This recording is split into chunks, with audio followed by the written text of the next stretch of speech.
پہلے کیا پڑھا تھا؟ ہاں اچھائی کا بدلہ اچھائی سے، جو برائی کا بدلہ اچھائی سے ہے، جو برائی سے ہے۔ اس سے پہلے جو پڑھا تھا پہلے دن، ہاں آپ وسلم سخت تو نرم مزاج والے تھے، اگر کوئی غلط کام کرتا ہے اس کو پیار سے رکھنا ہے، جیسے کوئی گناہ کیا کوئی غلط کام کرو نا اس کو پیار مزاج سے رکھنا، نرم مزاج سے سخت مزاج کے اس نے لڑائی کرنا شروع کر دیں اور بازاروں میں جا کر شور شراب نہیں کرتے تھے۔ آپ سے بازاروں میں جا کے شور شرابہ نہیں کرتے تھے، کوئی کاریگر کو روکنا چاہیے،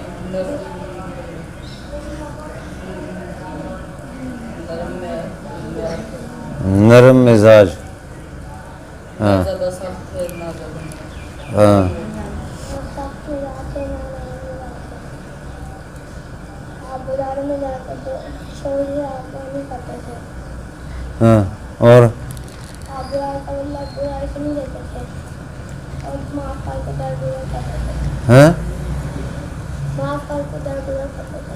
ہاں شاباش، ٹھیک ہے۔ بسم اللہ الرحمن الرحیم۔ پہلے جو ہم نے پڑھا تھا آپ صلی اللہ علیہ وسلم کے جو کمال ہیں اور آپ کی صفات عالیہ ہیں، صفات عالیہ یعنی بلند صفات، اچھی صفات اللہ تعالیٰ نے آپ میں رکھی تھی، اور آپ کے اخلاق کریمہ ان میں سے یہ تھا کہ آپ صلی اللہ علیہ وسلم شاہد مبشر اور نذیر بن کر آئے، اور اللہ کے بندے اور اس کے رسول تھے، اسی لیے اللہ تعالیٰ نے آپ صلی اللہ علیہ وسلم کا نام متوکل رکھا تھا۔ آپ نہ سخت مزاج تھے اور نہ درست خواہ تھے، یعنی تیزی سے جواب نہیں دیتے تھے آپ، اور نہ ہی بازاروں میں شور و شب اور جیسے لوگ آوازیں کستے ہیں ایک دوسرے کو زور زور سے، اس سے آپ باز رہتے تھے، ایسے نہیں کرتے تھے، اور کوئی برائی کرتا تو اس کا بدلہ برائی سے نہیں دیتے تھے، بلکہ آپ صلی اللہ علیہ وسلم معاف فرما دیتے تھے اور درگزر فرما دیتے تھے، کیونکہ اللہ تعالیٰ نے قرآن پاک میں فرمایا ہے کہ برائی کا بدلہ بہت عمدہ طریقے سے دو، عمدہ طریقے سے دو یعنی اچھائی کے ساتھ۔ اب 8 نمبر آگے ہے وَلَا يَقْبِضُهُ اللَّهُ حَتَّى يُقِيمَ بِهِ الْمِلَّةَ الْعَوْجَاءَ۔ اللہ تعالیٰ آپ کو اس وقت تک وفات نہیں دے گا جب تک گمراہ قوم کو آپ کے ذریعے سیدھے رستے پر نہ لے آئے، یعنی جب تک یہ لوگ کلمہ لا الہ الا اللہ محمد رسول اللہ پڑھ کر سیدھے مسلمان نہ ہو جائیں۔ تو یہ بھی آپ صلی اللہ علیہ وسلم کی صفت تھی، آپ کی صفات عالیہ اخلاق کریمانہ میں سے تھے کہ اللہ تعالیٰ نے آپ کو نبی بنا کے بھیجا اور لوگوں کی ہدایت کے لیے، تو آپ یہ فکر کرتے تھے کہ لوگ کلمہ پڑھ لیں مسلمان ہو جائیں، جو کافر ہیں وہ مسلمان ہو جائیں۔ تو اللہ تعالیٰ نے آپ کے لیے یہ فرمایا کہ اس وقت تک اللہ تعالیٰ آپ صلی اللہ علیہ وسلم کو وفات نہیں دے گا جب تک قوم جو ہے وہ کلمہ پڑھ کے سیدھے رستے پر آ جائے، ٹھیک ہے۔ تو ایک بات یہ ہے آج جو ہم نے پڑھی ہے کہ اللہ تعالیٰ نے آپ کے اندر یہ صفت رکھی تھی کہ آپ صلی اللہ علیہ وسلم لوگوں کو سیدھے رستے کی دعوت دیتے تھے کہ وہ کلمہ پڑھ لیں لا الہ الا اللہ محمد رسول اللہ۔ اور 9 نمبر ہے وَيَفْتَحُ بِهِ أَعْيُنًا عُمْيًا۔ آپ کو اس وقت تک وفات نہیں دے گا اللہ تعالیٰ جب تک کافروں کی اندھی آنکھوں کو بینا نہ کر دے۔ اندھی آنکھوں کو بینا کیا ہوتا ہے؟ جس کو نظر آتا ہے۔ تو اندھی آنکھیں یعنی جو کافر ہیں تو وہ ان کو نظر آتا ہے آنکھوں سے، لیکن وہ کلمہ نہیں پڑھتے، تو وہ ایسے ہیں جیسے اندھے ہیں، آنکھوں سے تو ان کو نظر آتا ہے، آنکھیں تو ان کی صحیح ہیں، لیکن دل کی آنکھیں صحیح نہیں ہیں۔ دل کی آنکھیں صحیح ہوں تو پھر وہ کلمہ پڑھیں۔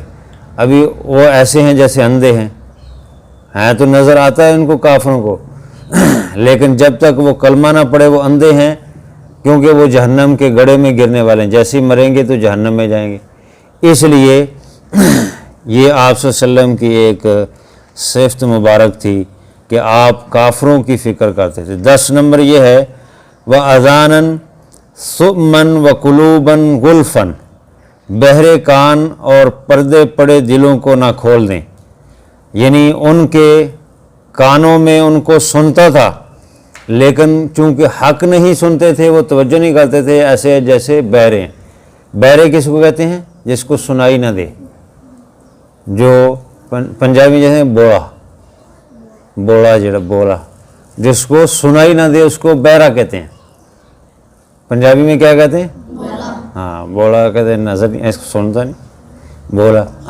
تو یہ بہرے تھے کیونکہ قرآن پاک جب نازل ہوتا تھا تو یہ بعض سن بھی لیتے تھے لیکن عمل نہیں کرتے تھے، ایمان نہیں لاتے تھے، تو یہ بہرے بھی ہیں۔ اور اسی طرح دل پر پردے ہیں، ان کے دل پر بھی پردے ہیں اور کانوں پر بھی پردے ہیں اور آنکھوں پر بھی پردے ہیں۔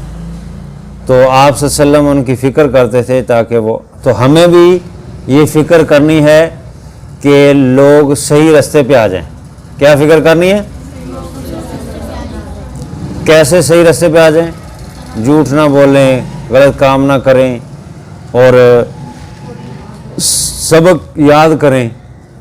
آپ پڑھتے ہیں چونکہ، تو آپ صحیح رستے پر کب آئیں گے؟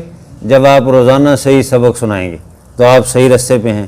اگر آپ روزانہ سبق نہیں سناتے، ادھر ادھر دیکھتے ہیں، پڑھائی کے وقت باتیں کرتے ہیں، تو آپ بھی پھر سیدھے نہیں ہیں۔ سیدھے رستے پہ یہ ہے کہ آپ اپنا کام کریں، جو آپ کا وقت ہے پڑھائی کا اس وقت پڑھائی کریں۔ تو کوئی ساتھی نہیں پڑھ رہا تو اس کو کوئی بھی پڑھو، خود بھی پڑھو اور اس کو بھی کہو بھی اپنا سبق یاد کرو۔ کوئی غلط بات کر رہا ہے تو اس کو روکو۔ جیسے کافر اندھے بہرے گونگے ہیں، ایسے نہیں ہونا۔ تو ایسے اگر کوئی ہوگا وہ توجہ نہیں کرے گا تو اللہ تعالیٰ پھر بھی اس پر رحمت نہیں کرتا اور پھر اس کو قرآن پاک یاد نہیں ہوتا۔ اس لیے اگر توجہ کریں گے، محنت کریں گے تو قرآن پاک بھی یاد ہوگا، اللہ کی رحمت بھی ہوگی۔ سمجھ آ گئی؟ تو آج کی ساری بات کا خلاصہ کیا ہے؟ خلاصہ یہ ہے کہ ہم نے اپنے آپ کو سیدھے رستے پہ لانا ہے، ہم نے اپنے آپ کو، اور دوسروں کو بھی کہنا ہے کہ کوئی غلط کام کر رہا ہو تو اس کو بھی کہنا ہے جیسے کافر اندھے بہرے گونگے ہیں ویسے نہیں ہونا، ٹھیک ہے؟ اگر ہم قرآن پاک کے ساتھ محبت نہیں کریں گے، اس کو صحیح محنت سے نہیں پڑھیں گے، یا جو ہم یہ پڑھ رہے ہیں آپ صلی اللہ علیہ وسلم کے اخلاق کریمہ، اس کو نہیں ہم اپنائیں گے تو لوگ ہمیں کہیں گے دیکھو جی حافظ ہیں، مسجد میں پڑھتے ہیں لیکن ان کی حرکتیں دیکھو کتنی بری ہیں۔ تو وہ بدنامی کس کی ہوگی؟ دین کی ہوگی۔ حالانکہ دین تو ہمارا اچھا ہے لیکن ہم اچھے نہیں ہیں، تو ہمیں بھی اچھا بننا ہے۔ سمجھ آ گئی؟